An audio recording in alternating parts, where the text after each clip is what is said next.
यह कहानी है एक विधवा और एक साधु की। कैसे विधवा अपने जिस्म की आग साधु से बुझती है। कहानी शुरू करते हैं गंगा के किनारे, बस सुखपुर। हर सुबह सूरज की पहले करने से जग जाता। नदी के जल में जब सूर्य का प्रतिबिंब पड़ता तो ऐसा लगता मान जीवन का एक नया अध्याय लिखा जा रहा हो।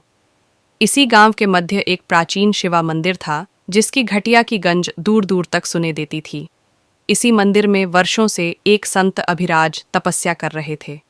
उनकी उम्र लगभग 40 के आसपास थी और उनके चेहरे पर एक ऐसी दिव्यता थी जिसे देखकर लोगों को शांति का अनुभव होता। कहा जाता था कि वह संसार से पूरी तरह विरक्त हो चुके थे। उनका जीवन ध्यान, योग और आंत व्यतीत होता था। गांव के लोग उन्हें अत्यंत श्रद्धा से देखते थे और उनके आशीर्वाद के लिए मंदिर में आया करते थे। उसी गांव में सुजाता नाम की एक विधवा रहती थी जिसकी उम्र 30 के करीब थी। एक समय में वह बेहद सुंदर और खुशहाल थी, लेकिन विधवा होते ही उसका जीवन समाज की जटिलताओं में उलझ गया। गांव के नियमों के अनुसार एक विधवा को सदा जीवन जीना पड़ता था।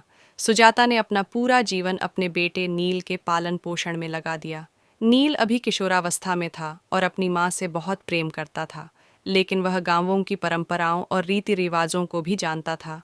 उसे मालूम था कि उसकी माँ का जीवन आसान नहीं था और वह चाहता था कि कोई उसे समझे और उसका सहारा बने। एक दिन सुजाता अपने बेटे नील के साथ मंदिर में पूजा करने आई।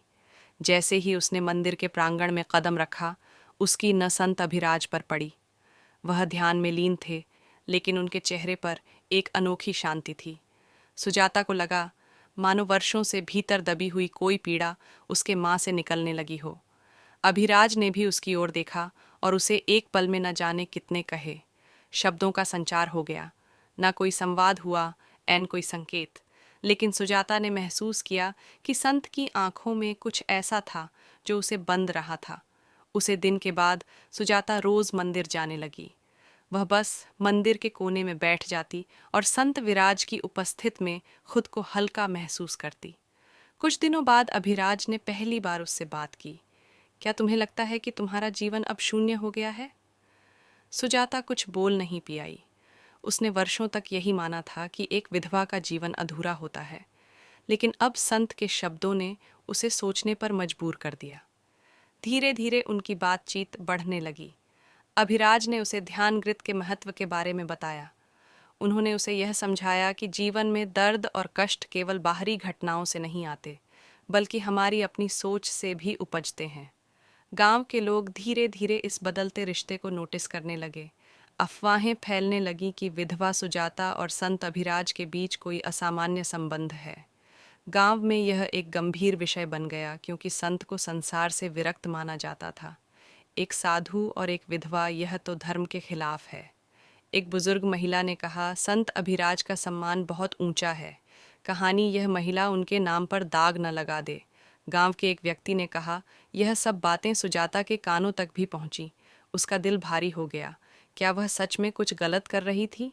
नील, जो अब किशोर हो चुका था, अपनी माँ के बदलते व्यवहार को देख रहा था। वह देख सकता था कि उसकी माँ पहले से अधिक आत्मविश्वास से भारी हुई थी, लेकिन उसे डर था कि समाज उसे स्वीकार नहीं करेगा। एक दिन उसने अपनी माँ से कहा, माँ, लोग आपकी और संत अभिराज की बातें कर रहे हैं। यह हमारे लिए अच्छा नहीं होगा। सुजाता चुप रही, लेकिन वह समझ गई कि उसका बेटा चिंतित है। अब सुजाता के मन में द्वंद्व शुरू हो गया था। क्या उसे समाज के नियमों के अनुसार जीना चाहिए या अपने दिल की सनी चाहिए? वह संत अभिराज के पास गई और पूछा, क्या मैं आपके लिए सिर्फ एक शादी का हूँ या हमारे बीच कुछ और भी है? अभिराज कुछ डर चुप रहे, फिर बोले, प्रेम केवल बाहरी स्वीकार्यता पर निर्भर नहीं करता, बल्कि यह आत्मिकता सेजता है। उनके शब्दों ने सुजाता की सोच बदल दी। उसने महसूस किया कि उसका जीवन उसकी अपनी पसंद पर निर्भर करता है, न कि समाज की सोच पर। एक रात सुजाता ने अपने बेटे को पास बुलाया और कहा, नल, मैं अब अपने जीवन को अपनी शर्तों पर जीना चाहती हूँ। मैं संत अभिराज से प्रेम नहीं करती, लेकिन उन्होंने मुझे जीवन का नया दृष्टिकोण दिया है। नील कुछ डर सोचता रहा, फिर धीरे धीरे उसने अपनी माँ को समझना शुरू किया। गांव के लोग अब भी बातें कर रहे थे, लेकिन सुजाता को उनकी बटों की परवाह नहीं थी। उसने अपने भीतर की शक्ति को पहचान लिया था। अंततः सुजाता ने निर्णय लिया कि वह गांव छोड़कर किसी अन्य जगह जाकर नए जीवन की शुरुआत करेगी। संत अभिराज ने भी उसे आशीर्वाद दिया और कहा, यात्रा का हर पड़ाव तुम्हें नए सत्य की ओर ले जाएगा। जीवन को पूरे हृदय से जियो। सुजाता ने अपना सामान बांधा और नील के साथ गांव छोड़ दिया। पीछे छूट गए अफवाहों के वो साए जिनकी अब उसे कोई चिंता नहीं थी। सुजाता ने एक नए गांव में अपना जीवन फिर से शुरू किया। उसने अपनी शिक्षा पूरी की और एक आश्रम में योग और ध्यान सीखने लगी। नील भी बड़ा हुआ और अपनी माँ के इस नए जीवन को देखकर गर्व महसूस करने लगा। संत अभिराज अब भी सुखपुर में थे, लेकिन उन्होंने सुजा की यात्रा को एक नई दिशा दी थी।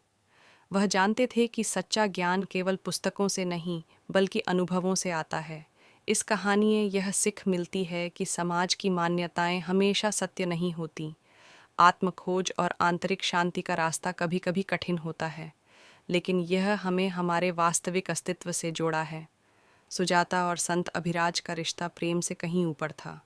वह आत्मा की स्वतंत्रता और जागरूकता का प्रतीक था।